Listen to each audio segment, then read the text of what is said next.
Welcome to ఇతిహాస stories. ఒక ఊరిలో వెంకయ్య అనే ఒక పేద రైతు ఉండేవాడు.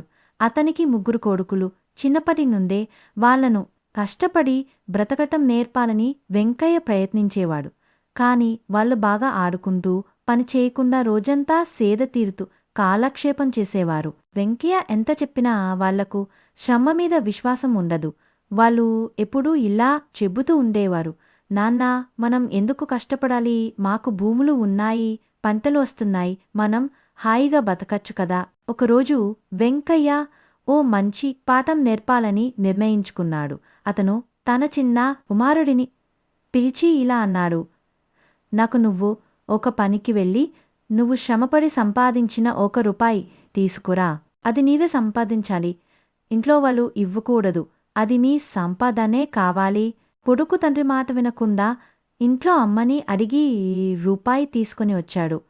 వెంకయ్య ఆ రూపాయిని తీసుకొని బావిలో పడేశాడు. కొడుకు అఘోరంగా చూశాడు, కాని ఏమీ ఆనలేదు.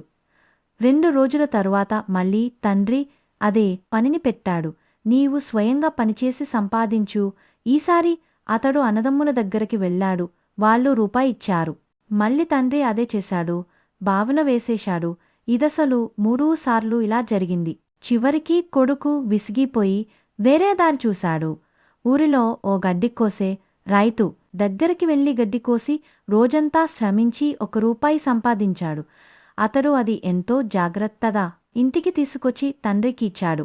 వెంకయ్య మళ్ళీ నవ్వుతూ ఆ రూపాయిని బావిలో పడేయబోతూ చేతి ముడ్డితో విసురుతున్నాడు. ఇంతలో కొడుకు అరవడం మొదలుపెట్టాడు, నాన్నా, అది నా రూపాయి. నేను దానికి రోజు పొద్దునుంచి చెమటోడ్చి సంపాదించాను. దాన్ని విసరద్దు.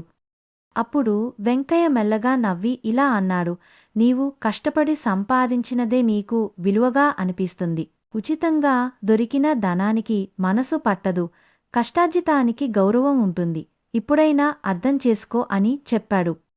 ఆ రోజుతో వెంకయ్య కొడుకు జీవితం మార్చిపోయింది. ఇకపై అతడు తన కష్టం మీద జీవించాలని ప్రతిజ్ఞ చేసుకున్నాడు.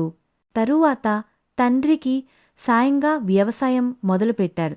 అతని మార్పు మిగిలిన అన్నదమ్ములను కూడా ప్రభావితం చేసింది. ఇందులో నీతి ఏమిటంటే, తన కష్టం మీద సంపాదించినదే నిజమైన సంపద. ఉచితంగా వచ్చిన దానికి విలువ ఉండదు. ఒక ఊరిలో తండ్రి కుమారుడు కలిసి జీవించేవారు. తండ్రి చాలా అనుభవజ్ఞుడు, శ్రమికుడి. కుమారుడు మాత్రం యువకుడు, అహంకారంతో, ధైర్యంతో, కాని అనుభవం లేనివాడు. ఒకరోజు కుమారుడు తన తండ్రితో ఇలా అన్నాడు, నాన్నా, మీరు మంచి పండితులు అంటారు కదా, కాని మీరు చేయలేని పనులు నాకైతే సులువుగా అయిపోతాయి. ఇప్పుడు నేను జీవితం ఎలా సాగించాలో నాకు తెలుసు. మీరు చెప్పే నీతులు ఇప్పుడు పనికిరావు. తండ్రి చిరునవ్వుతో చూశాడు. బాగా చెప్పావు కుమారుడా అన్నాడు. కాని ఒక చిన్న పని చేయాలి. తరువాత నీ ఇష్టమొచ్చినట్టు చేయొచ్చు. తండ్రి ఒక పాత చెక్క కుర్చీ చూపించాడు. ఈ కుర్చీ నీ తాతయ్య టైంలో ఉంది. చాలా కాలంగా వాడుతున్నాం. దీన్ని మళ్ళీ రంగు పూయించాలి. నీవే రంగు పూయించు. కుమారుడు కంగారు పడకుండా పని మొదలుపెట్టాడు. మొదట కుర్చీని శుభ్రం చేశాడు. తరువాత పాత రంగు తొలగించడానికి గంటల తరబడి గీస్తూ బాగా అలసిపోయాడు. చివరికి రంగు వేశాడు. 10 గంటలు పట్టింది. ఆయన తండ్రి దగ్గరికి వచ్చి అన్నాడు, నాన్నా, ఇది చిన్న పని కాదు. నాకు చేతిలో గీతలు పడిపోయాయి. శరీరం మొత్తం అలసిపోయింది. తండ్రి నవ్వుతూ ఇలా అన్నాడు, నీవు పన్ని చిన్నగా భావించావు. జీవితం కూడా అలాగే ఉంటుంది. అనుభవం లేకుండా తీసుకున్న నిర్ణయాలు మనల్ని ఇబ్బందుల్లో పడేస్తాయి. ఓపిక, కృషి, నిశ్చయమే మానవుడు నిజంగా బలవంతుడిగా తయారయ్యే మార్గం. కుమారుడు తండ్రి మాటలు అర్థం చేసుకున్నాడు. అప్పటినుంచి తన జీవితాన్ని గౌరవంగా, ఓర్పుతో, శ్రమతో నడిపించటం మొదలుపెట్టాడు. నీతి, అనుభవం ఎంత ముఖ్యమో అర్థం చేసుకొని వారి జీవితంలో తడబడతారు.